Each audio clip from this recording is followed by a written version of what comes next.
2 bergers allemands de 40 kilos chacun, un nouveau-né, et chaque personne dans la vie de Claire lui répétant que c'était la pire décision qu'elle ferait jamais.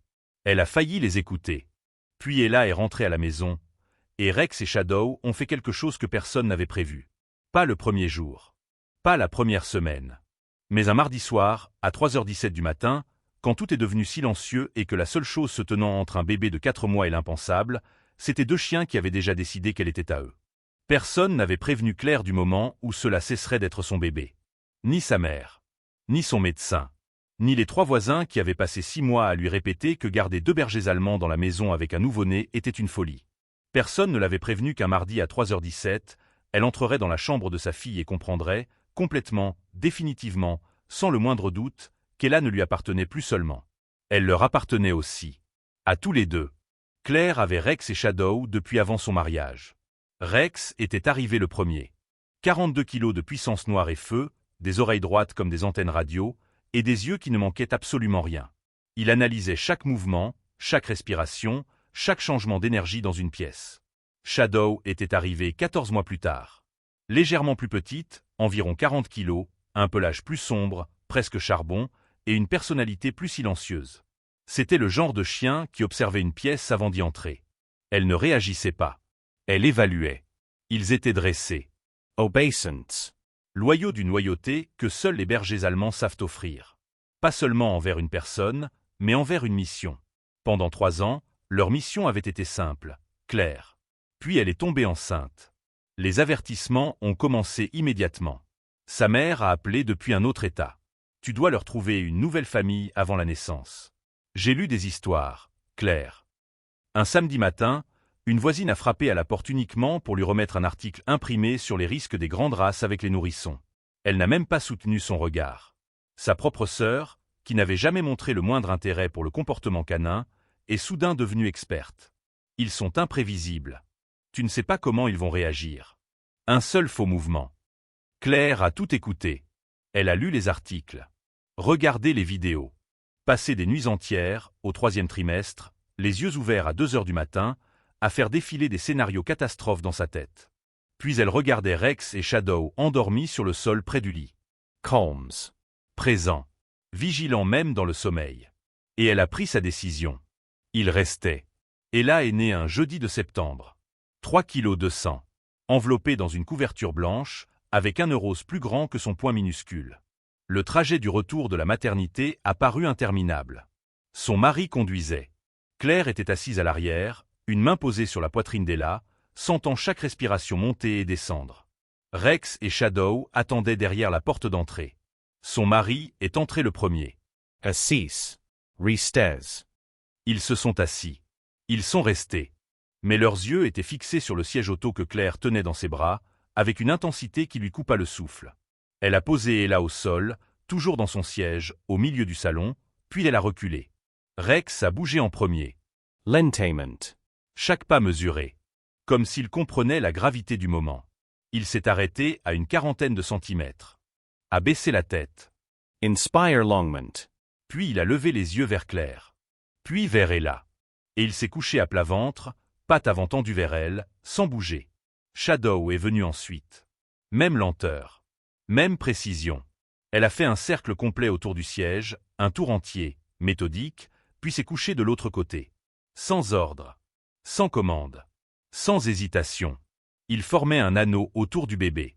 Claire est restée debout au centre du salon, sentant quelque chose changer. Ils savent déjà, pensa-t-elle. Ils savent qu'elle est des nôtres. La première semaine fut une étude de précision. Rex et Shadow avaient toujours été des chiens actifs, énergiques, remplissant chaque pièce de leur présence physique. Autour d'Ella, ils sont devenus autre chose. Ils ralentissaient près d'elle. Toujours. Même quand elle pleurait à 2h du matin et les réveillait en sursaut, ils se levaient avec douceur. Ils marchaient jusqu'à l'embrasure de la porte de sa chambre sans jamais se précipiter. Ils ne l'envahissaient pas. Ne rivalisaient pas pour l'espace. Chaque matin à 6h20, avant même que le réveil de Claire ne sonne, Rex se levait et allait se placer près du berceau. Il ne jappait pas. Ne touchait pas le lit. Il regardait simplement à l'intérieur jusqu'à ce qu'elle bouge. Shadow, elle, dormait directement à côté du berceau. Sa respiration était si régulière, si profonde, que Claire s'est surprise à penser qu'Ella avait peut-être calé son propre sommeil sur ce rythme-là. Et peu à peu, la peur des autres a commencé à se fissurer. Parce que ce qu'elle voyait n'était pas de l'imprévisibilité. C'était de l'attention. Une attention constante. Silencieuse. Ininterrompue. Et Claire ne savait pas encore qu'un mardi de janvier, à 3h17 du matin, cette attention deviendrait la seule chose qui compterait. La nuit où tout est devenu irréversible était un mardi de janvier. L'hiver s'était installé depuis plusieurs semaines déjà. L'air était sec, froid, et la maison gardait cette odeur particulière des nuits longues lorsque tout semble suspendu. Ella avait 4 mois. Ses mains s'ouvraient et se refermaient dans son sommeil, ses petits pieds frappaient parfois doucement contre le matelas du berceau.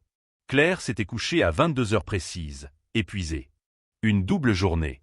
Le genre de fatigue qui vous fait sombrer sans même finir une pensée. Elle avait embrassé le front d'Ella, vérifié 2 fois la couverture, puis avait murmuré à son mari qu'il gérerait le biberon de minuit. À 3h17, quelque chose l'a arrachée au sommeil. Pas un cri, pas un bruit violent. Un son, bas, Vibrant. presque contenu. Un son qu'elle n'avait jamais entendu chez Rex ni chez Shadow. Ce n'était pas une alerte agressive. Ce n'était pas une panique. C'était une insistance grave, répétée, comme si quelque chose devait être entendu absolument. Claire s'est redressée dans le lit avant même d'être pleinement consciente. Son cœur battait trop vite sans qu'elle comprenne pourquoi. Le son venait du couloir. De la chambre d'Ella. Elle a posé les pieds au sol. Le parquet était froid. Le son a recommencé. Elle a ouvert la porte de la chambre. Et le monde a basculé dans le silence. Rex était debout, les pattes avant fermement appuyées sur la barrière du berceau. Son corps massif ne tremblait pas. Il était tendu, concentré, ses oreilles droites, ses yeux fixés vers l'intérieur. Shadow était collée contre le côté du berceau. Son museau passait entre les barreaux. C'était elle qui produisait ce son profond, presque guttural, qui vibrait dans sa poitrine. Ella ne pleurait pas. C'était cela le plus terrifiant. Son visage était pâle. Ses lèvres tiraient vers le bleu. Sa poitrine se soulevait à peine. Pas assez. Pas correctement. Claire a senti son estomac se vider de tout air. Elle a tendu les bras, saisi sa fille. Le corps d'Ella était chaud, mais mou, trop mou. Sa respiration était superficielle, irrégulière, comme si chaque souffle demandait un effort immense. Elle a crié le prénom de son mari. Il est apparu dans l'encadrement de la porte. Un seul regard sur Ella lui a suffi. Ils ont quitté la maison en moins de 30 secondes. Rex et Shadow les ont suivis jusqu'à la porte, mais ne sont pas sortis. Ils sont restés immobiles, observant, comme s'ils comprenaient que la mission changeait de main. Le trajet jusqu'à l'hôpital était habituellement de 11 minutes. Cette nuit-là, il en a fallu 7. Claire ne se souvient pas des feux rouges, ni des panneaux. Elle se souvient seulement d'avoir posé sa bouche contre le front d'Ella, de murmurer « respire, respire, respire », comme une prière répétée sans cesse. Aux urgences, les portes automatiques se sont ouvertes brutalement. Des bras ont pris Ella. Des voix ont posé des questions. Des lumières blanches ont envahi la pièce. Puis il n'y a eu qu'attente. Une attente lourde. Le médecin est revenu après ce qui a semblé une éternité, mais qui n'était que quelques minutes. Croupe sévère, a-t-il dit. Inflammation aiguë des voies respiratoires. Gonflement rapide. Risque d'obstruction. Il a parlé calmement, professionnellement. Puis il a ajouté. Si vous aviez attendu encore 30 minutes, la situation aurait pu devenir critique. Claire a senti ses jambes faiblir. Le médecin l'a regardée attentivement. Comment avez-vous su? Elle ne pleurait pas. Beaucoup de parents n'auraient rien remarqué avant le matin. Claire a revu l'image. Rex, pattes sur le berceau. Shadow, museau entre les barreaux. Ce sont graves, insistants, impossibles à ignorer. Mes chiens, a-t-elle dit simplement. Ils m'ont réveillé. Le médecin n'a pas souri. Il n'a pas douté. Il a hoché la tête. Parce que l'enfant était en vie. Et que c'était la seule chose qui comptait. Quand ils sont rentrés à la maison, l'aube commençait à éclaircir le ciel. La lumière grise pénétrait par les fenêtres. Rex et Shadow attendaient derrière la porte. Ils n'ont pas bondi. Ils n'ont pas aboyé. Ils ont regardé Ella dans les bras de Claire. Rex s'est approché lentement. Il a reniflé l'air autour du bébé, a inspecté son visage, sa respiration.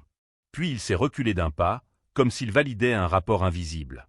Shadow s'est couché immédiatement près du canapé, les yeux fixés sur Ella, son corps formant une barrière naturelle. Claire s'est agenouillée entre eux. Elle a posé une main sur la tête de Rex, l'autre sur le cou de Shadow. Elle a compris, avec une clarté totale. Ce n'était pas du dressage. Ce n'était pas seulement de l'instinct. C'était de l'attention. Une attention pure, constante, ininterrompue. Une lecture subtile des changements d'odeur, de respiration, de rythme cardiaque. Quelque chose que les humains n'entendent pas toujours, mais que les chiens perçoivent immédiatement. À 3h17 du matin, alors que 2 adultes dormaient profondément, eux veillaient. Ils avaient déjà décidé qu'Ella était leur responsabilité. Et cette nuit-là, ils avaient agi. À partir de ce moment, la peur des autres a perdu toute autorité. Les articles, les mises en garde, les regards désapprobateurs. Rien ne pesait face à cette vérité simple. Sans Rex, sans Shadow, Ella ne serait peut-être pas là. Et dans le silence du salon, Claire a murmuré, la voix brisée. « Merci. » Rex a simplement cligné des yeux. Shadow a posé doucement son menton sur le sol, toujours tourné vers le bébé. Comme si, pour eux, il n'y avait jamais eu d'héroïsme. Seulement leur rôle. Ella a 14 mois maintenant. Ses pas sont encore hésitants, irréguliers, parfois désordonnés. Elle avance avec cette détermination maladroite propre au tout-petit, les bras légèrement levés pour garder l'équilibre, les doigts prêts à s'agripper au moindre appui stable. Et le plus souvent, cet appui, c'est Rex. Rex s'immobilise dès qu'il sent la pression légère des petites mains sur son dos. Son corps massif devient aussitôt une structure solide, un pilier vivant. Il ajuste son poids imperceptiblement, écarte légèrement les pattes pour stabiliser sa posture, baisse un peu la tête pour ne pas déséquilibrer l'enfant. Il ne bouge plus. Pas tant qu'elle n'a pas lâché prise. Ella éclate de rire chaque fois qu'elle parvient à faire 3 pas sans tomber. Son rire résonne dans la pièce, clair, lumineux. Rex tourne légèrement la tête vers elle, ses yeux bruns attentifs, presque fiers. Shadow, elle, ne s'approche pas toujours. Elle observe. Elle garde une distance calculée, stratégique. Quand Ella s'oriente trop près d'un meuble aux angles saillants ou du couloir menant à l'escalier, Shadow se déplace avec fluidité et vient se placer en travers du passage. Elle ne pousse pas. Elle ne bouscule pas. Elle bloque simplement l'accès avec son corps. Ferme. Douse. Incontestable. Claire regarde souvent cette scène depuis la cuisine, une tasse de café tiède entre les mains. Elle se souvient de chaque avertissement. Des regards inquiets. Des phrases murmurées comme des verdicts. Des « tu verras bien » chargés de doute. Elle se souvient aussi de la nuit de janvier. À 3h17. Ce souvenir ne la quitte jamais complètement. Parfois, quand la maison est silencieuse, elle entend encore dans sa mémoire ce son grave, cette alerte contenue, ce signal que personne d'autre n'aurait compris. Aujourd'hui encore, Rex dort près du lit d'Ella, même si le berceau a été remplacé par un petit lit bas. Il s'installe toujours du côté le plus exposé de la pièce. Shadow, elle, choisit la porte. Ce n'est pas un hasard. Ils ont réparti les positions comme s'ils avaient établi un protocole invisible. Rex surveille l'intérieur. Shadow contrôle l'accès. Aucun ordre n'a jamais été donné. Aucun entraînement spécifique n'a été instauré pour cela. Et pourtant, la structure est là, chaque nuit. Ella a développé ses propres rituels avec eux. Elle aime poser des barrettes dans le pelage sombre de Shadow. Elle s'applique avec une concentration intense, la langue légèrement sortie, les doigts maladroits cherchant à accrocher la petite pince dans la fourrure épaisse. Shadow reste immobile. Même quand la barrette tire un peu trop fort. Même quand la pince glisse et recommence. Elle accepte, patiente, les yeux mi-clos, comme si ce moment faisait partie de son rôle. Rex, lui, apporte les jouets. Les peluches d'Ella, parfois même les chaussettes oubliées dans le salon. Il les dépose devant elle, puis s'assied, attendant qu'elle décide quoi en faire. Il ne prend jamais un objet sans permission. Il ne s'impose jamais. Il attend. Toujours. La voisine qui avait apporté l'article imprimé s'est arrêtée un jour devant la maison. Elle a observé Ella marcher en tenant le collier de Rex. Elle a vu Shadow se déplacer pour empêcher la petite d'atteindre l'allée. Elle est restée silencieuse longtemps. Puis elle a dit doucement. Ils sont incroyablement attentifs. Claire a répondu calmement. Ils ont toujours été ainsi. Ce qui a changé, ce n'était pas les chiens.